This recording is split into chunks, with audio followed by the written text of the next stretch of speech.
Assalamualaikum warahmatullahi wabarakatuh. Perkenalkan, nama saya Luvita Apsari,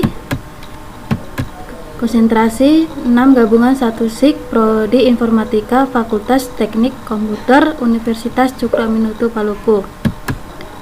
Di sini saya akan membahas mengenai materi peta, proyeksi peta, dan interpretasi peta. Peta adalah sebuah gambaran permukaan bumi pada bidang datar dengan skala tertentu melalui sebuah sistem proyeksi. Peta dapat disajikan dalam berbagai cara yang berbeda, mulai dari peta konvensional tercetak hingga peta digital yang hampir tampil di layar komputer. Namun, secara umum, pengertian peta adalah lembaran seluruh atau sebagian permukaan bumi pada bidang datar yang diperkecil dengan menggunakan skala tertentu. Sebuah peta adalah representasi dua dimensi dari suatu ruang tiga dimensi. Ilmu mempelajari pembuatan peta disebut kartografi. Banyak peta mempunyai skala yang menentukan seberapa besar objek pada peta dalam keadaan yang sebenarnya. Kumpulan dari beberapa peta disebut atlas. Fungsi peta. Yang pertama, memberikan informasi kepada pembaca mengenai letak relatif maupun absolut suatu daerah terhadap daerah lainnya di permukaan bumi. Yang kedua, kondisi fisik non-fisik suatu daerah, misalnya kepadatan, jumlah penduduk, persebaran, dan lain-lain. Yang ketiga, memperhatikan ukuran dengan peta sehingga dapat diukur luas wilayah dan jarak di permukaan bumi. Yang keempat, berfungsi untuk menggambarkan bentuk-bentuk di permukaan bumi seperti benua, negara, gunung, sungai, dan bentuk-bentuk lainnya. Yang kelima, berfungsi untuk membantu peneliti sebelum melakukan survei untuk mengetahui kondisi daerah yang akan diteliti. Adapun tujuan peta adalah sebagai berikut. Yang pertama, menyimpan data-data yang ada di permukaan bumi. Yang kedua, menganalisis data spasial seperti perhitungan volume. Yang ketiga, memberikan informasi dalam perencanaan tata kota dan permukiman. Yang keempat, memberikan informasi tentang ruang yang bersifat alami, baik manusia maupun budaya. Kemudian, komponen peta. Yang pertama, judul peta. Peta harus diberi judul atau identitas yang mencerminkan isi peta. Pada umumnya, judul peta diletakkan di bagian atas, tengah, dan di luar garis tepi. Yang kedua, mata angin. Mata angin harus dicantumkan dalam peta untuk mengetahui sebuah arah utara, selatan, barat, dan timur pada peta. Yang ketiga, skala peta. Skala peta adalah suatu komponen yang sangat penting dalam peta karena fungsinya untuk menunjukkan perbandingan antara jarak sebenarnya dan jarak pada peta.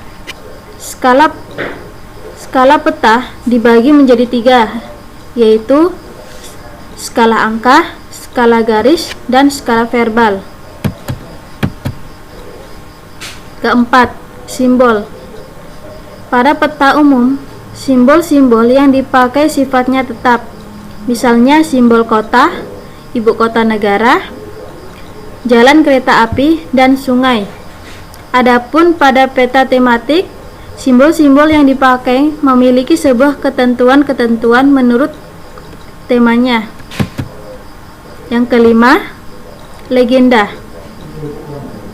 Legenda adalah menjadi kunci untuk membaca peta karena berisikan keterangan simbol-simbol yang terdapat dalam peta.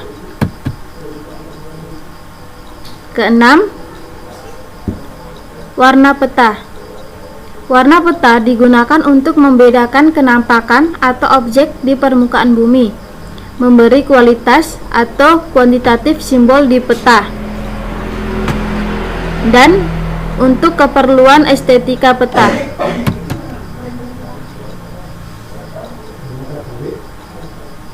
Garis astronomis. Garis astronomis terdiri atas garis lintang dan garis bujur. Garis-garis itu berguna untuk mengetahui sebuah posisi absolut suatu objek pada peta utama. Tanda-tanda koordinat garis-garis astronomis umumnya digambarkan dengan sebuah garis-garis pendek memotong garis tepi. Garis tepi. Garis tepi adalah sebuah garis untuk membatasi ruang peta. Umumnya berbentuk persegi 4. Sumber peta. Sumber peta perlu dicantumkan untuk meyakinkan si pengguna bahwa peta tersebut berasal dari instansi atau lembaga yang berkompeten dalam pembuatan peta. Tahun pembuatan. Tahun pembuatan peta berguna untuk mengetahui waktu peta itu dibuat. Tahun pembuatan peta ini penting untuk dicantumkan khususnya pada peta yang sifat datanya selalu mengalami perubahan. Inset. Inset adalah peta kecil yang disisipkan di peta utama. Tipe huruf atau lettering. Lettering berfungsi untuk mempertebal arti dari simbol-simbol yang ada. Garis lintang dan garis bujur. Garis lintang adalah garis yang melintang dari arah barat ke timur atau dari arah timur ke barat. Garis bujur adalah garis yang membujur dari arah utara ke selatan atau selatan ke utara. Yang kedua yaitu proyeksi peta. Proyeksi peta adalah prosedur matematis yang memungkinkan hasil pengukuran yang dilakukan di permukaan bumi. Fisis bisa digambarkan di atas bidang datar atau peta. Karena permukaan bumi fisis tidak teratur, maka akan sulit untuk melakukan perhitungan langsung dari pengukurannya. Untuk itu, diperlukan pendekatan secara matematis atau model dari bumi fisis tersebut.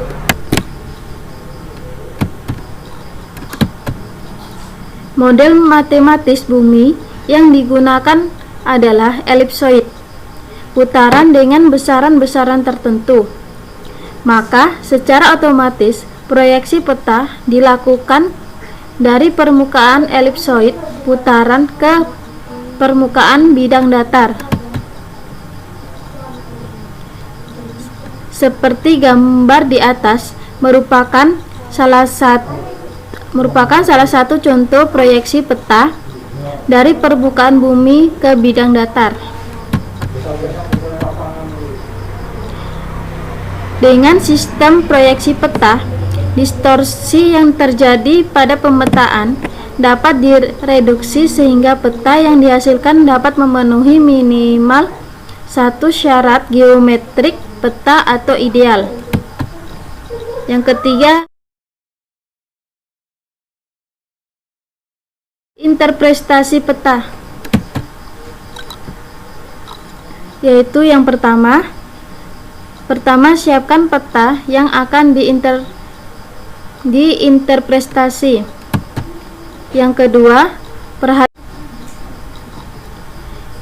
Yang kedua, perhatikan legenda agar dengan mudah memahami makna simbol-simbol yang terdapat pada peta. Yang ketiga, perhatikan persebaran data yang ada di wilayah pulau yang akan kita interpretasikan. Yang keempat, perhatikan tahun pembuatan peta untuk mengetahui apakah peta yang kita gunakan masih relevan atau tidak. Selanjutnya, saya akan menjelaskan contoh bagaimana cara melakukan interpretasikan peta pada Kecamatan Tomoni.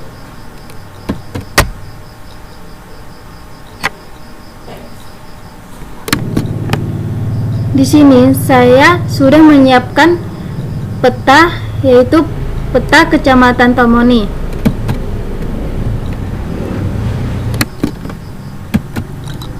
Yang pertama yang harus kita pahami adalah judul petanya adalah peta Kecamatan Tomoni.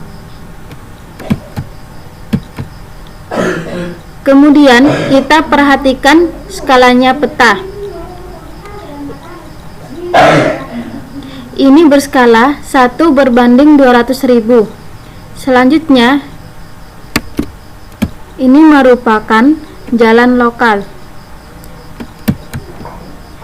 Dan dengan garis berbelok-belok merupakan garis simbol, yaitu sungai. Selanjutnya, yaitu yang bisa kita lihat adalah arah mata angin yang ada pada peta Kecamatan Tomoni.